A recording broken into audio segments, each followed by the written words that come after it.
हाँ, तो आज हम पढ़ेंगे क्या, रस। पिछले वीडियो में हमने छंद करे थे, क्या करे थे, पिछले वीडियो में हमने छंद करे थे। आज पढ़ेंगे हम रस। ठीक, रस। अगर हम रस की बात करें तो रस का शाब्दिक अर्थ होता है क्या, आनंद। रस का शाब्दिक अर्थ होता है आनंद। ठीक, किसी भी चीज़ को यानी कि आनंद। रस का मतलब क्या होता है, आनंद होता है। ठीक, शाब्दिक अर्थ जो होता है वो आनंद होता है। अगर हम रस की परिभाषा की बात करें तो रस की परिभाषा क्या, कि काव्य को पढ़ने या सुनने से जिस आनंद की अनुभूति होती है उसे हम क्या, रस कहते हैं।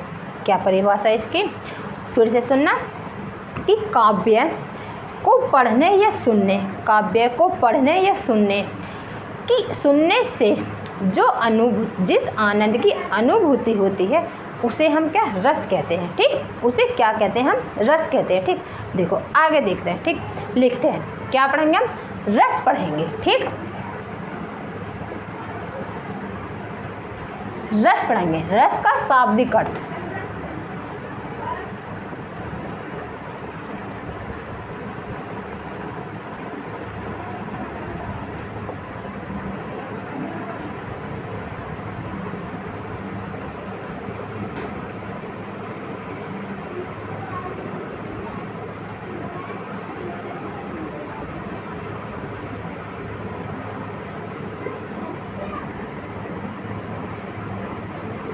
रस का शाब्दिक अर्थ होता है क्या, आनंद। रस का शाब्दिक अर्थ होता है आनंद। रस की परिभाषा की बात करते हैं। देखो परिभाषा क्या होती है,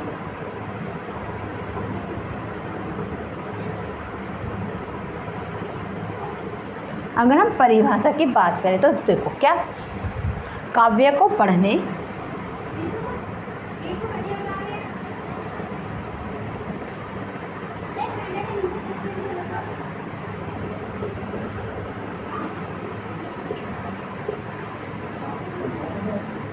काव्य को पढ़ने या सुनने से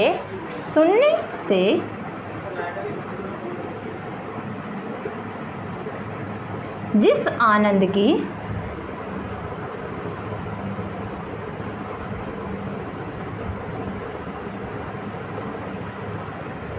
अनुभूति होती है उसे हम रस कहते हैं।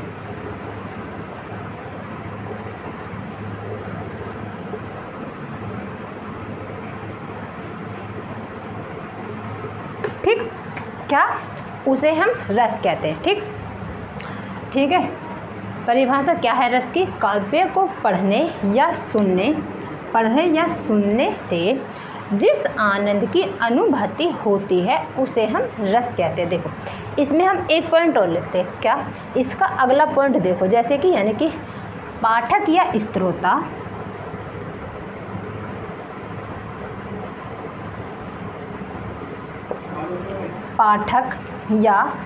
श्रोता के हृदय में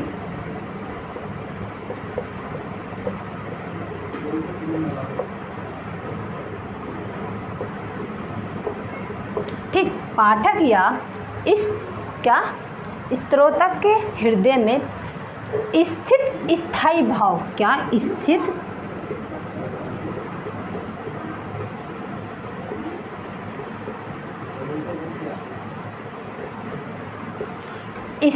स्थायी भाव ही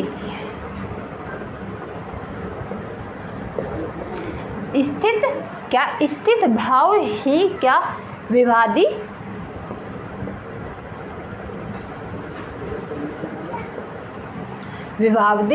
ठीक, विभावदी से संयुक्त होकर, विभावदी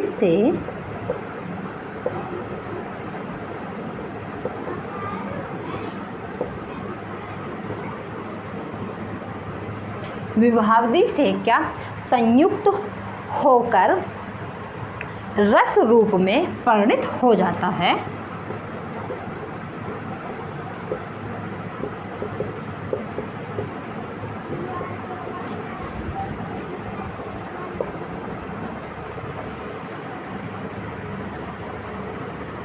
ठीक, देखो क्या, ठीक, हमने क्या शुरू से पढ़ा था हमने कि रस का शाब्दिक अर्थ क्या होता है? आनंद। रस का शाब्दिक अर्थ क्या होता है? आनंद।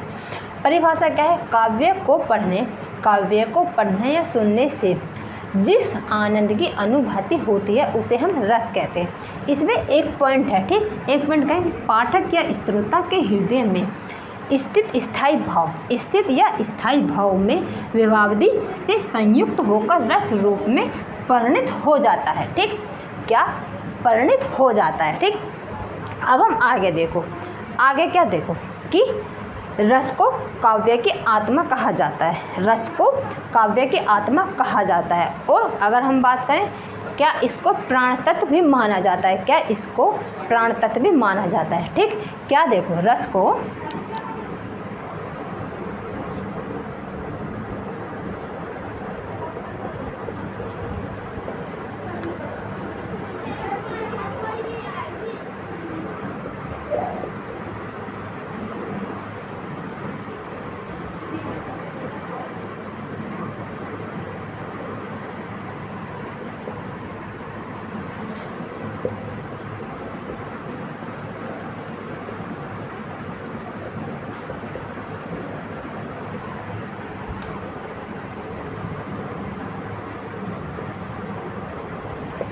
प्राण तत्व भी क्या माना जाता है। ठीक, अब हम आगे देखते हैं। ठीक, रस के 4 अवयव, अगर हम बात करें, रस के 4 अवयव या क्या अंग होते हैं? रस के 4 अवयव या फिर अंग होते हैं। देखो कौन कौन से होते हैं? पहला स्थायी भाव, दूसरा विभाव, पहला स्थायी भाव, दूसरा विभाव, तीसरा होता है अनुभाव, क्या तीसरा होता है? तीसरा क्या होता है? तीसरा होता है अनुभाव। ठीक, और जो चौथा होता है वो होता है संचारी भाव। चौथा जो होता है वो होता है संचारी भाव। कौन कौन से बताया मैंने? पहले कौन सा? पहले बताया था मैंने कि स्थायी भाव, पहले बताया हमने स्थायी भाव, दूसरा विवाद, तीसरा अनुवाद, ठीक, अनुवाद, तीसरा क्या? संचारी भाव, चौथा क्या? संचारी भाव, सॉरी। ठीक, देखो क्या रस के, अगर हम बात करें, क्या रस के कितने अवयव या अंग होते हैं? रस के 4 अवयव या अंग होते हैं।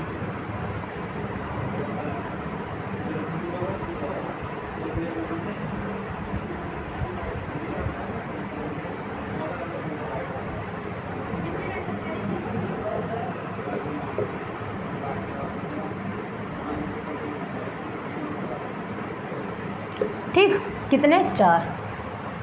पहले की बात करें, स्थायी भाव,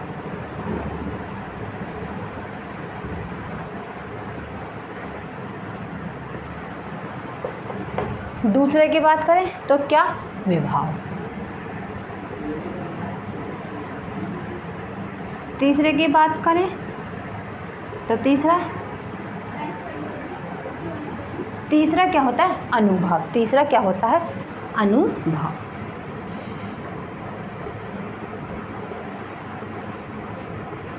चौथे की बात करें, संचारी भाव,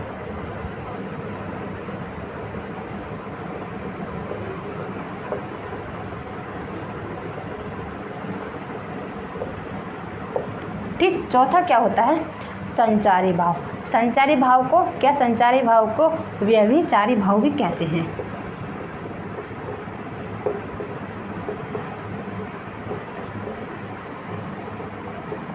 ठीक, इसको क्या? व्यभिचारी संचारी भाव भी कहते हैं। ठीक, आगे देखो, अब बात करते हैं हम पहले स्थायी भाव। ठीक, पहले बात करते हैं हम स्थायी भाव की।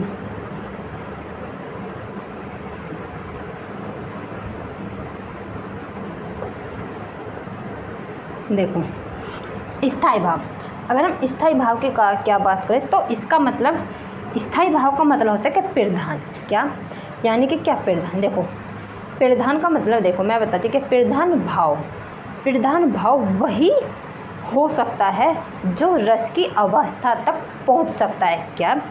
प्रधान वही हो सकता है जो रस की अवस्था तक पहुंच सकता है। यही क्या इसकी परिभाषा है। देखो क्या लिखा हमने कि प्रधान भाव,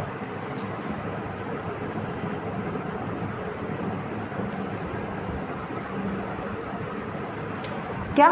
प्रधान भाव वही हो सकता है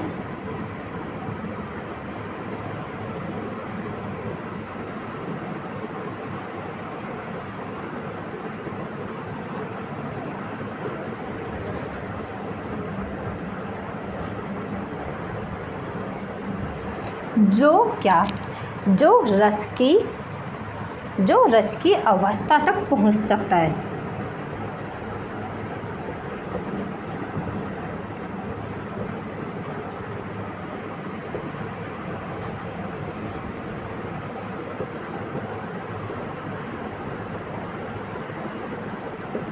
जो रस की अवस्था तक पहुंच सकता है। ठीक, देखो आगे बात करते हैं। क्या इसका अगला पॉइंट, काव्य या नाटक। अगर हम बात करें तो क्या काव्य या नाटक, काव्य या नाटक में एक ही स्थायी भाव शुरू से यानी कि आखिर तक होता है। काव्य या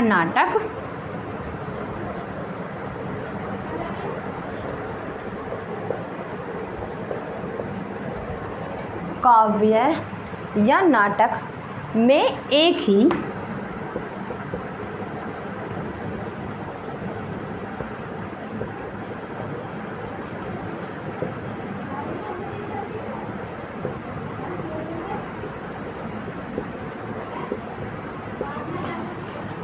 स्थायी भाव और आखिर तक एक ही स्थायी भाव शुरू से आखिर तक होता है।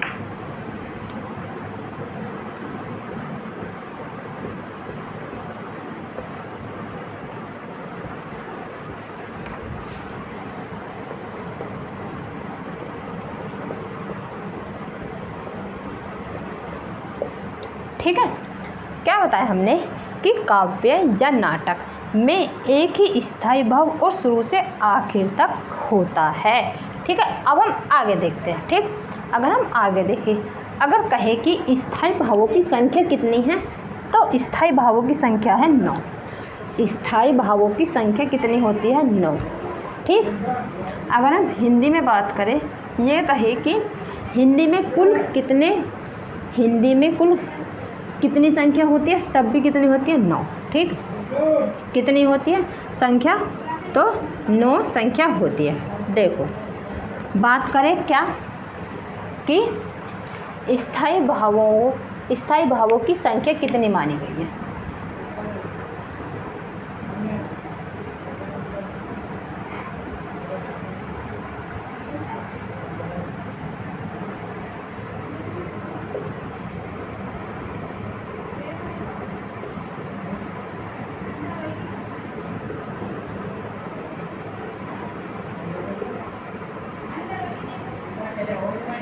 तो कितनी हो सकती है स्थायी भावों की संख्या?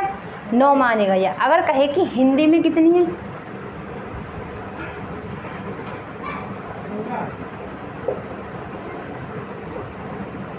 हिंदी में कितनी है? 9। हिंदी में कितनी है? हिंदी में भी संख्या कितनी होती है? 9। आगे बात करें तो क्या, देखो स्थायी भाव का ही रस आधार है।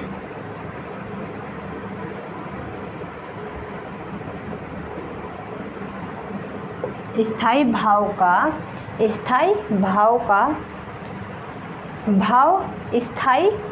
ही रस का आधार है। सॉरी,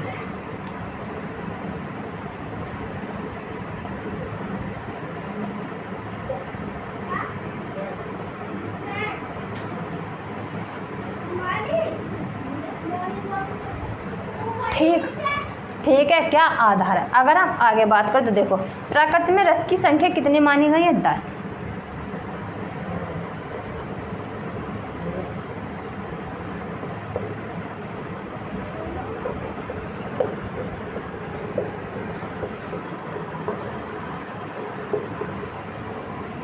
कितनी है?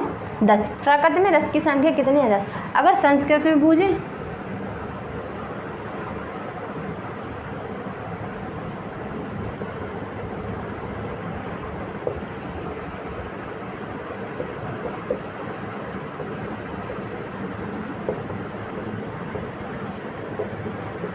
तब भी कितनी है? 10। अगर संस्कृत में पूछे रसों की संख्या कितनी है? 10 नहीं, सॉरी 11। कितनी होती है? 11। ठीक, संस्कृत में रसों की संख्या कितनी होती है? 11। ठीक, अगर संस्कृत में कुल संख्या पूछे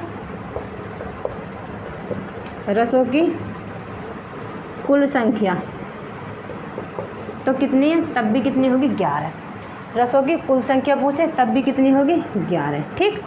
अगर कहे कि संस्कृत में रसों की संख्या कितनी है तो रसों की संख्या कितनी होगी 11। ठीक। अगर कहे कि प्राकृत में रसों की संख्या कितनी है तो है 10। ठीक है। स्थायी भाव ही रस का आधार है। देखो स्थायी भावों की संख्या कितनी मानी गई है 9।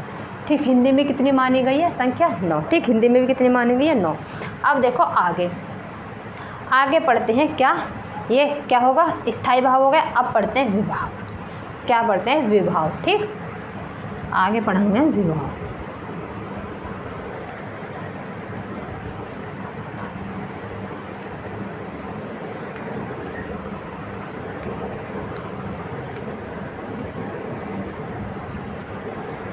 देखो विभाव किसे कहते हैं। ठीक। क्या विभाव पढ़ेंगे।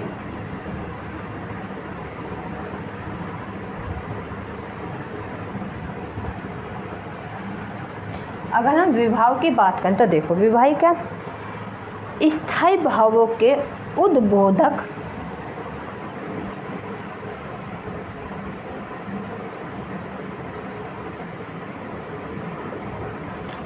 स्थायी भावों के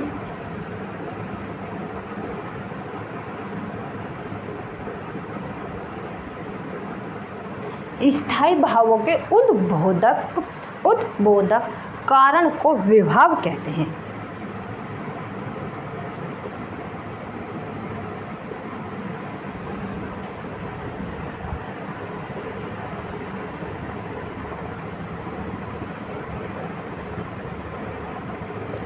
ठीक। उद्बोधक कारण को विभाव कहते हैं। ठीक है। विभाव भी 2 प्रकार के होते हैं।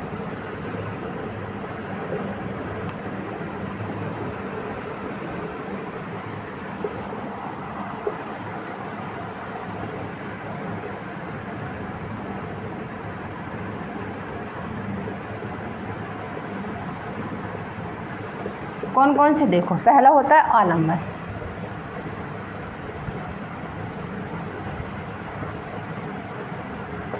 पहला होता है क्या आलम्बन विभाव। ठीक।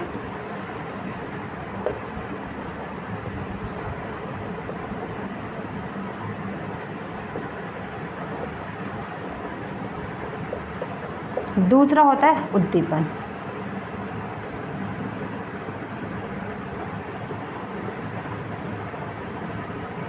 पहले बात करते हैं आलम्बन की।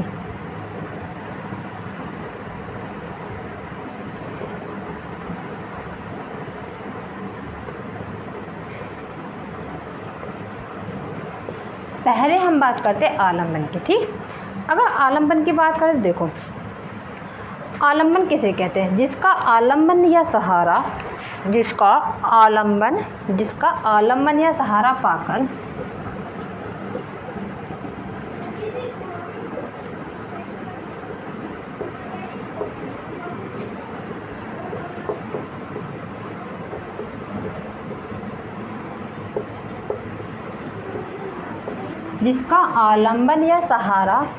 पाकर स्थायी भाव जागते हैं।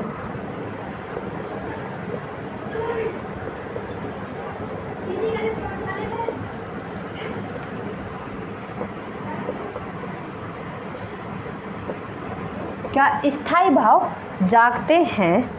ठीक। आलम्बन विभाव कहलाता है। क्या आलम्बन विभाव कहलाता है।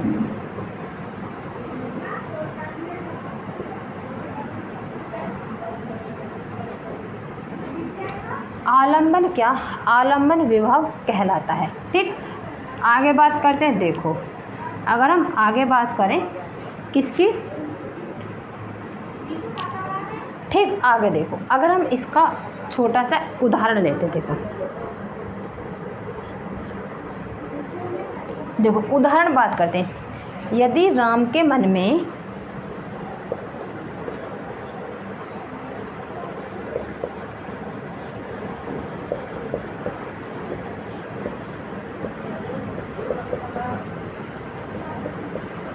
यदि राम के मन में सीता के प्रति रति का भाव है, सीता के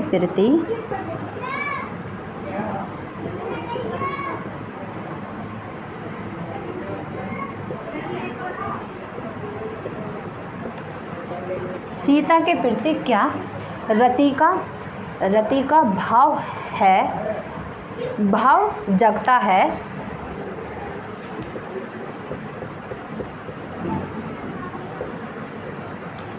ठीक।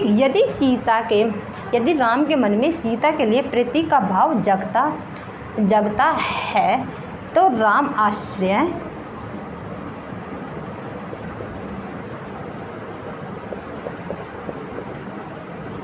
तो राम आश्रय होंगे और सीता विषय।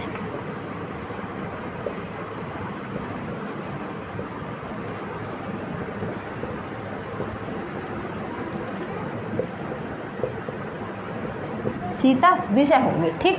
अब आगे बात करते हैं उद्दीपन विभाव क्या। आइए कि तो मैं अब समझ में आ गया तो क्या विभाव और आलम्बन विभाव, ठीक। क्या विभाव बताया था हमने, विभाव स्थायी भावों के उद्बोधक कारण को विभाव कहते हैं। विभाव के दो प्रकार होते हैं, एक आलम्बन विभाव, दूसरा उद्दीपन विभाव, ठीक। आलम्बन विभाव जिसका आलम्बन या सहारा पाकर स्थायी भाव जाते हैं, क्या स्थायी भाव जागते हैं, यहाँ पर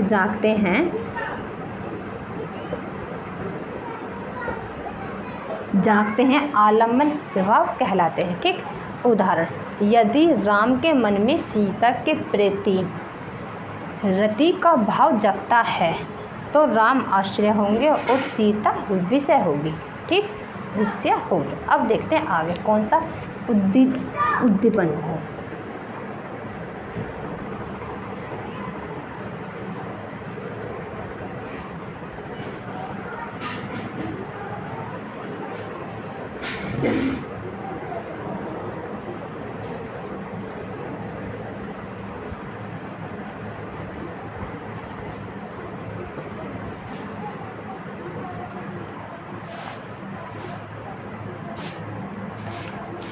क्या देखते हैं उद्दीपन भाव।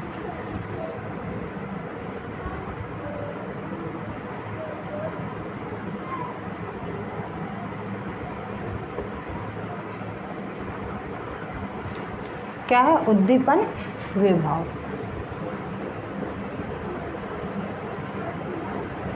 ठीक है, उद्दीपन विभाव। अगर हम उद्दीपन विभाव की बात करते हैं, देखो जिस वस्तुओं या परिस्थितियों को देखकर स्थायी भाव उद्दीपित होने लगता है उसे हम उद्दीपन स्थायी भाव कहते हैं। क्या, जिन वस्तुओं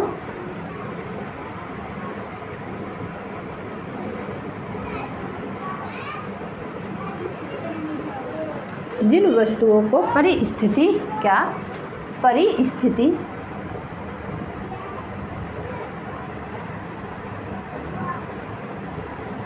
परिस्थितियों को देखकर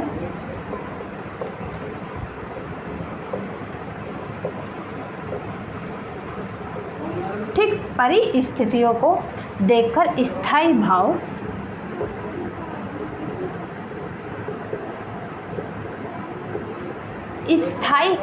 स्थायी भाव उद्दीपित होने लगता है।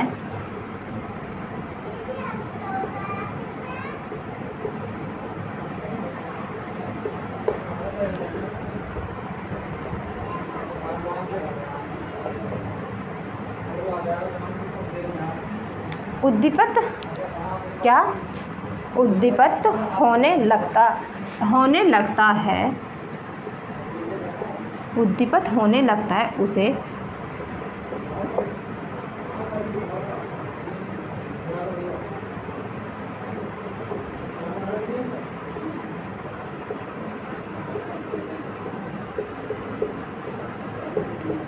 उद्दीपन विभाव कहते हैं।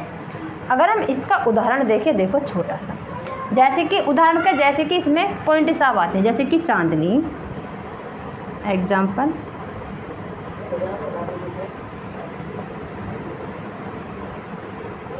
क्या चांदनी चांदनी, कोकिल, कूंजन,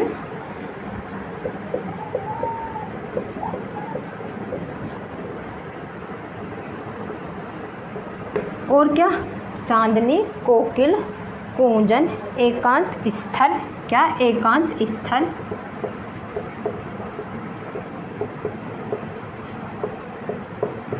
एकांत स्थल, आगे क्या, रमणीक उद्यान,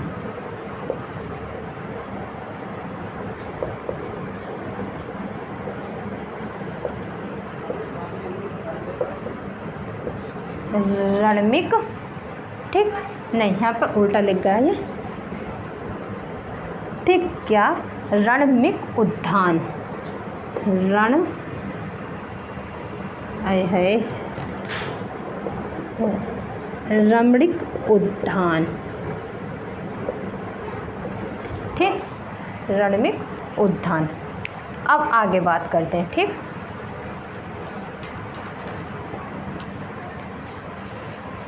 ठीक, अब देखो आगे बात करते हैं, ये होगा उद्दीपन विभाव, ठीक, या फिर हमारा होगा विभाव। अब आगे बात करते हैं अनुभाव।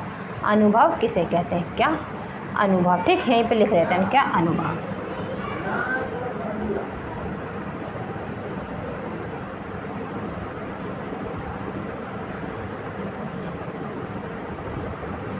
अब हम अनुभाव की बात करें, देखो, मनोगत भाव को व्यक्त करने वाले, मनोगत,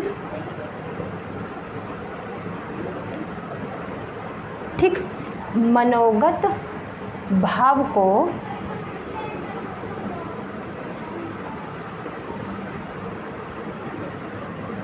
मनोगत भाव को व्यक्त, क्या, व्यक्त करने वाले शरीर,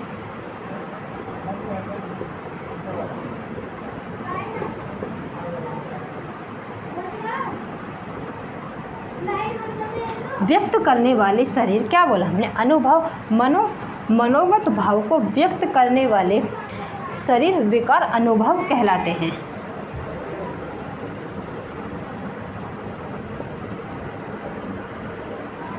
विकार अनुभव कहलाते हैं।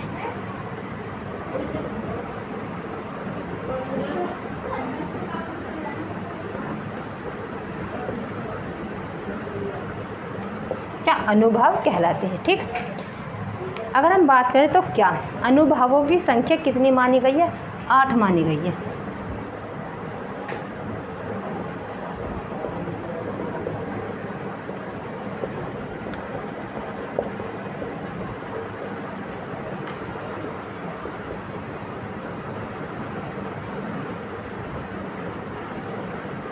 कितनी मानी गई है, अनुभवों की संख्या कितनी मानी गई है, 8। देखो कौन कौन सी,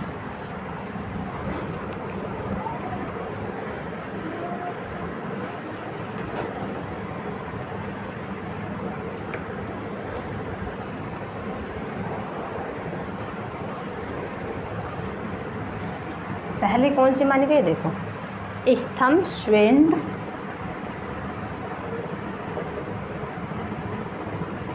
स्तंभ, ठीक, स्तंभ, और क्या, स्वेद, रोमांच,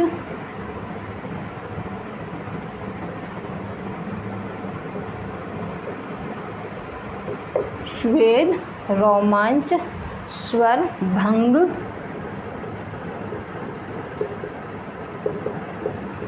ठीक, स्वर, भंग, आगे कंप,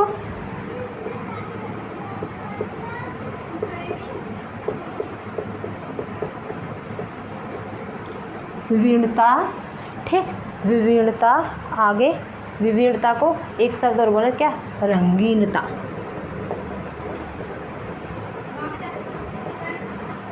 इसको बोला जाता है क्या, रंगीनता। आगे अश्रु, प्रलय,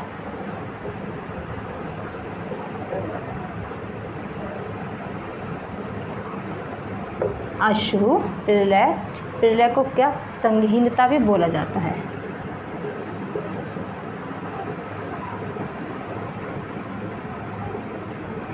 ठीक, ये होती है क्या, अनुभवों की संख्या कितनी, 8 जो मानी गई थी वे है। अब आगे देखते हैं, आगे क्या, संचारी भाव।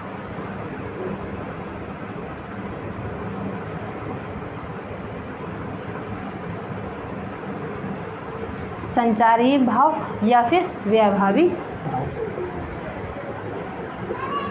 वैभावीचारी भाव। ठीक, देखो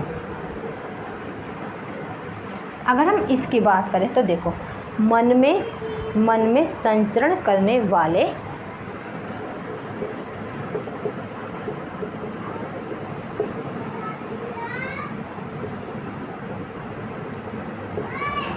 मन में संचरण करने वाले या आने जाने वाले भावों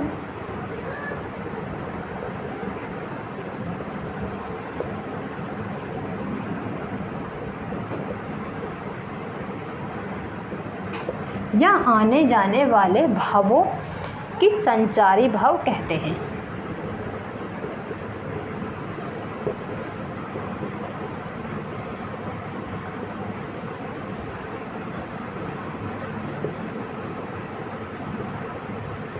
संचारी भाव कहते हैं। ठीक, क्या संचारी भावों की कुल संख्या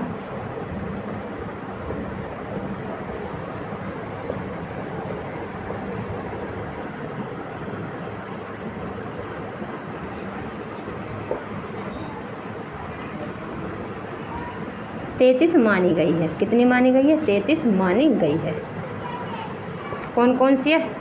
चलो देखते हैं कौन कौन सी है। देखो अगर हम पहले बात करें तो क्या, देखो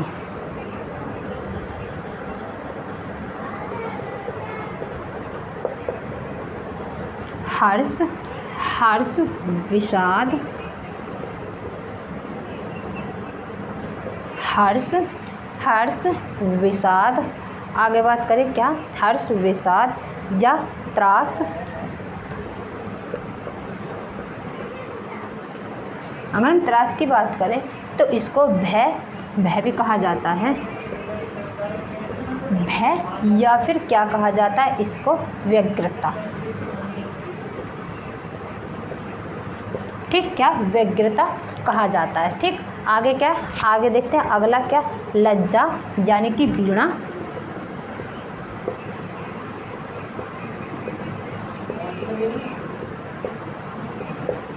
लज्जा, वीणा। आगे ग्लानि। ठीक, क्या ग्लानि। आगे क्या है, चिंता। ठीक, चिंता या सका,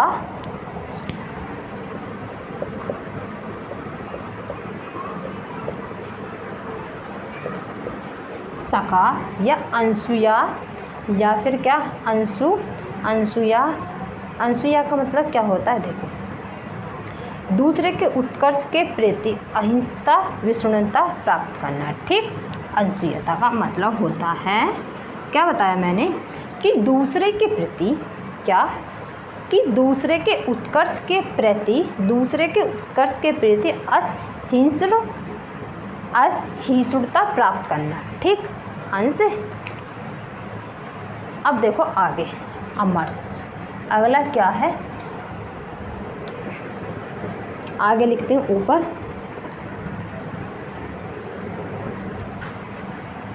आगे देखो क्या है अगला, अमर्ष।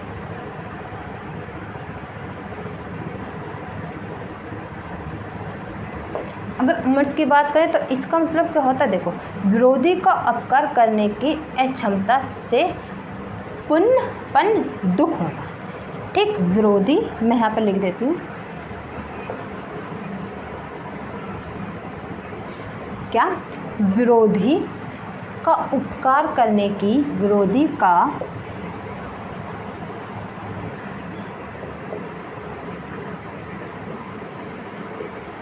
ठीक, विरोधी का क्या, विरोधी का अपकार करने की, ठीक, अपकार करने की अक्षमता से, करने की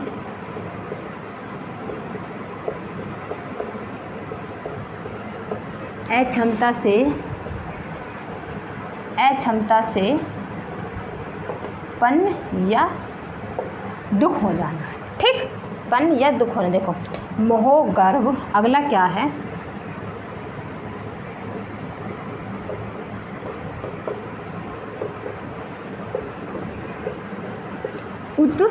उत्सुकता। ठीक, आगे देखो उत्सुकता, आगे क्या है कि और उग्रता, चपलता,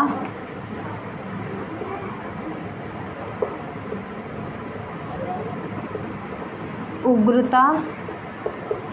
ठीक, क्या उग्रता, चपलता। ठीक, क्या चपलता, दीनता, जड़ता।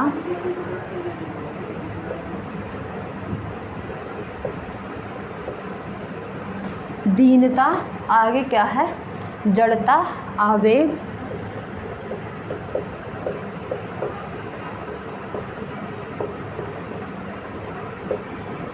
ठीक, जड़ता, आवेग, निर्वेद, धृति।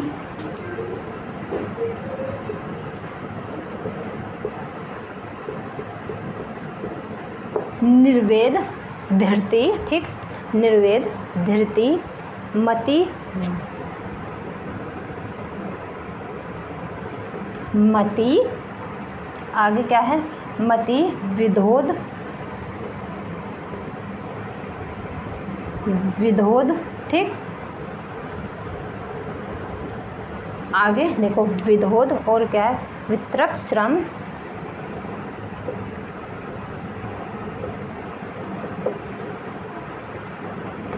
वितरक, क्या वितरक, श्रम।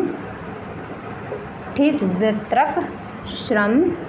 और आगे की बात करें तो और क्या है, आलस्य, निद्रा।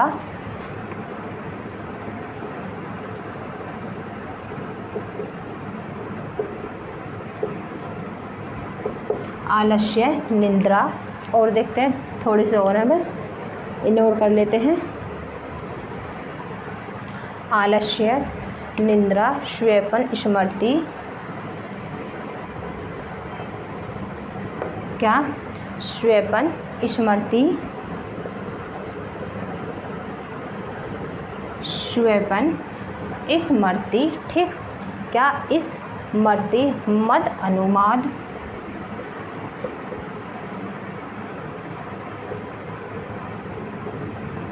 मद, अनुमाद, सॉरी, क्या अनुमाद होता है ये। ठीक, अनुमाद। आगे क्या है, अभिइथित्या।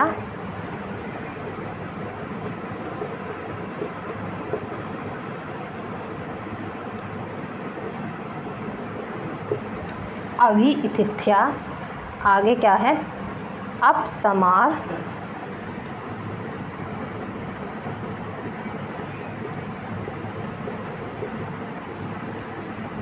इधर लिखती हूँ क्या, अप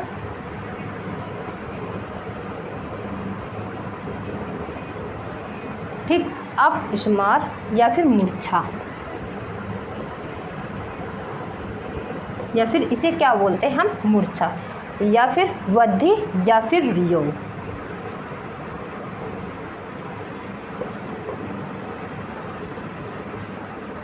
इसको क्या बोलते हैं, रोग। ठीक, अब ये हमारे क्या, ये हमारे सारे भाव हो गए हैं। ठीक, क्या सारे हो चुके हैं। अब हम देखते हैं क्या रस के प्रकार।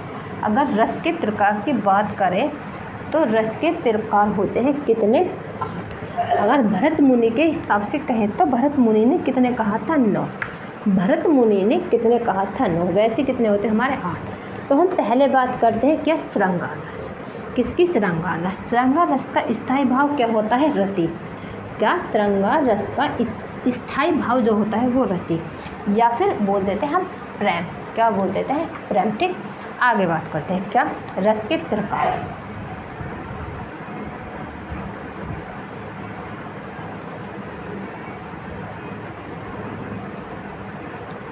ठीक, रस के प्रकार, इसमें करेंगे हम पहला रस, श्रृंगार रस।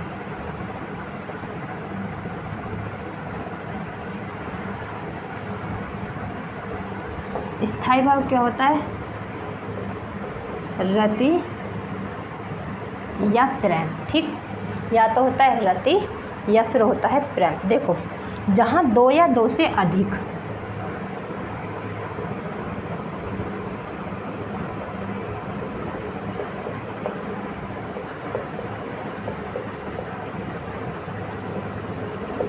जहाँ दो या दो से अधिक जहाँ भी दो या दो से अधिक प्राणी वस्तु में परस्पर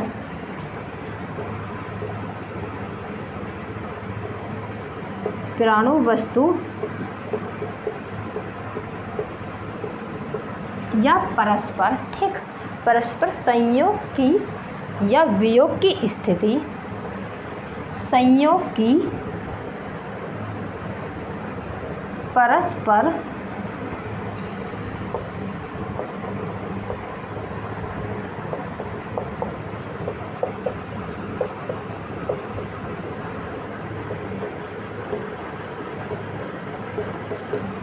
संयोग की या वियोग की स्थिति उत्पन्न हो,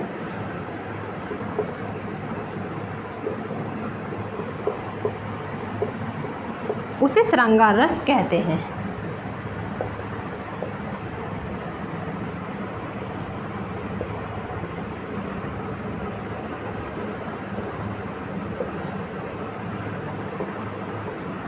उसे हम श्रृंगार रस कहते हैं, ठीक। देखो, जैसे कि देखो हम यहाँ पर एग्जाम्पल लिखते हैं इसका पॉइंट दूसरा। यदि कि जहाँ किन्हीं दो प्राणियों के बीच जहाँ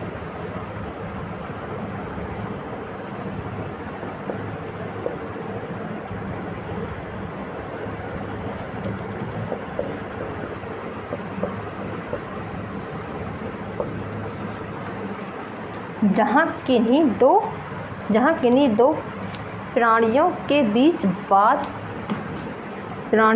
बीच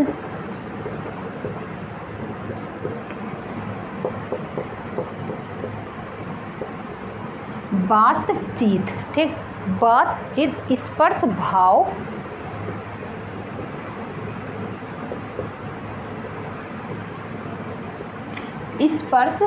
भाव या क्या स्पर्श भाव भंगिया के द्वारा भंगिया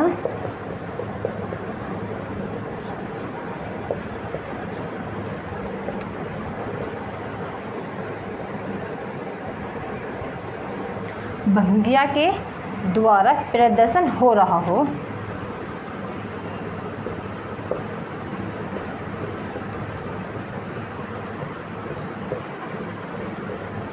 प्रदर्शन हो रहा हो, यहाँ पर ही है, प्रदर्शन हो रहा हो, ठीक। उसे देखो, श्रृंगार रस के भेद कितने भेद होते हैं? दो। श्रृंगार रस के दो भेद होते हैं।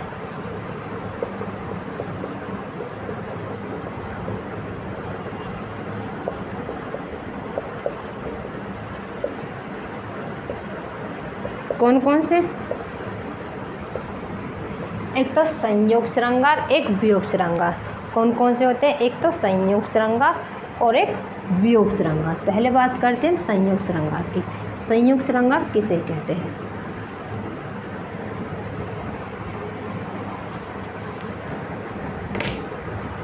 पहले बात करते हैं किसकी? संयोग श्रृंगार, ठीक। संयोग श्रृंगार किसे कहते हैं, ठीक है।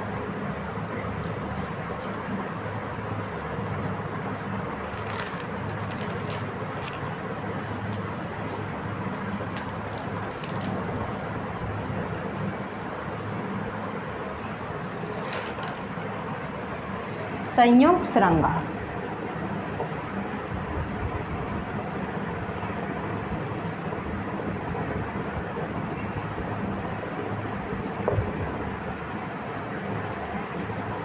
हम बात करते हैं संयोग श्रृंगार। देखो, इसका कुछ नहीं, सिर्फ एक पॉइंट है। देखो पॉइंट क्या है, देखो कि बतरस लालच लाल की मुरली, बतरस, यहाँ पर लिखती हूँ मैं,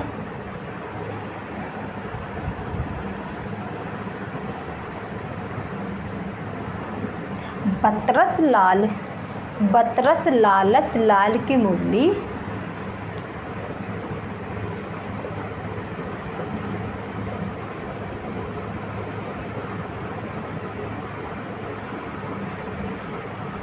बतरस लालच लाल की मुरली धरी लुकाए,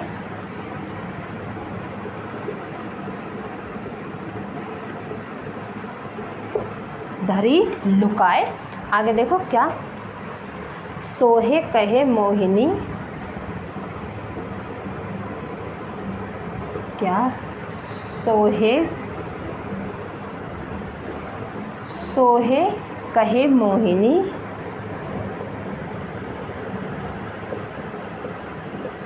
सोहे कहे मोहिनी, ठीक, कहे दिन नहीं जाए,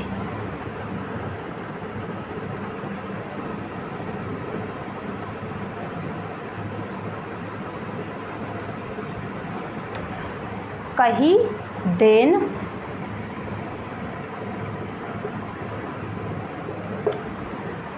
देन ना क्या नहीं जाए, ठीक। अगर हम इसकी बात करें तो देखो इसमें क्या है, इसमें क्या है, बतरस लालच लाल की मुरली धरी लुकाए जाए, यानी कि इसका मतलब लुकाए का मतलब होता है छुपाना, कि कान्हा जी की मुरली क्या छुपा रखी है, ठीक। बतरस लालच लाल की मुरली क्या छुपा रखी है, ठीक। कान्हा जी की मुरली जो है वो छुपा रखी है, ठीक। आगे बात करते हैं, देखो, ठीक। अब कह रहा है कि सोहे कहे मोहिनी कहीं दिन न जाए, ठीक। वहाँ पे नहीं जाए का मतलब क्या है कि मना किया जा रहा है, इसका मतलब क्या है कि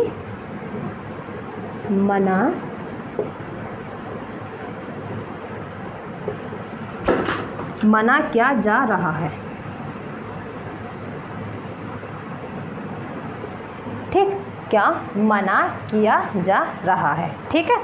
आगे देखो, अब हम आगे देखते हैं, ठीक। देखो आगे एग्जाम्पल लेते हैं, देखो जी, अब देखो दूसरा एग्जाम्पल, ठीक। यानी कि इसमें कहा है कि कान्हा जी की मुरली है वो छुपा रखी है, और कान्हा जी मुरली आगे तो क्या मना किया जा रहा है। अब देखो आगे क्या, वियोग श्रृंगार, क्या वियोग श्रृंगार,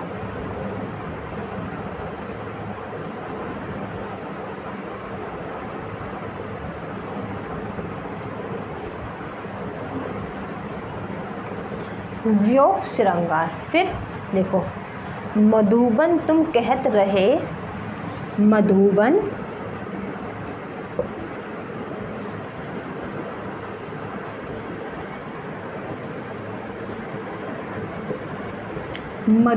तुम कहत रहत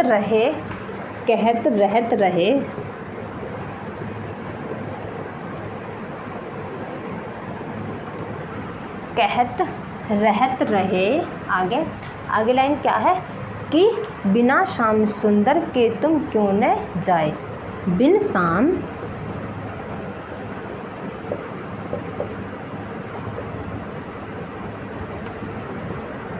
कि बिन शाम सुंदर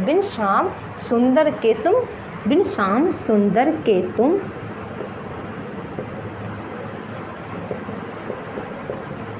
क्यों न जाए,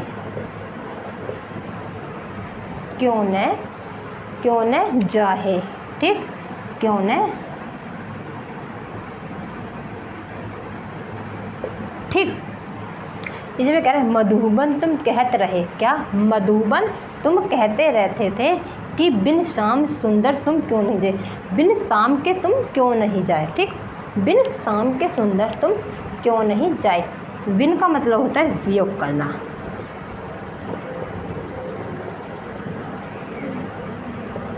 बिन का मतलब होता है वियोग करना, ठीक।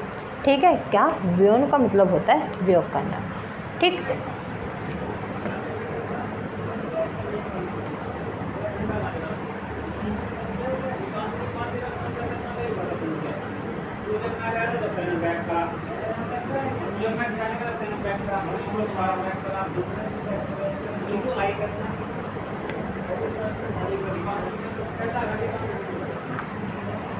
ठीक है, चलो और आज के लिए इतना ही। अगर वीडियो अच्छी लगे तो लाइक करना, सब्सक्राइब करना। Thank you.